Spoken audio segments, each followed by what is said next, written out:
meni je uvijek najbitnija pobjeda kad pobjedi Marija Korena. To je moj vječni suparnik, vječni prijatelj i volimo se beskrajno. Znači, naše natjecanje je posebna kategorija.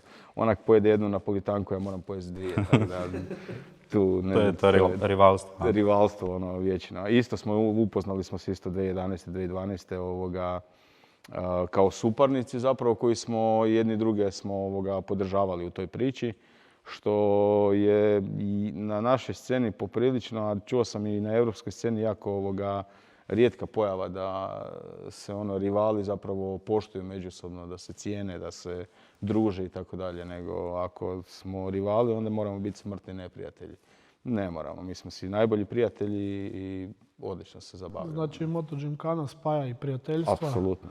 Steču se poznanstva kao i u automoto svijetu. Da, mislim da je to svugdje ista priča. Ako je normalna i zdrava ekipa, mislim da je to jedini normalan rezultat koji se može Ja mislim da to trebalo biti u svakom sportu tako, ali... Pa da, međutim, nažalost, puno puta sam čuo loša iskustva po tom pitanju, čak i neki naši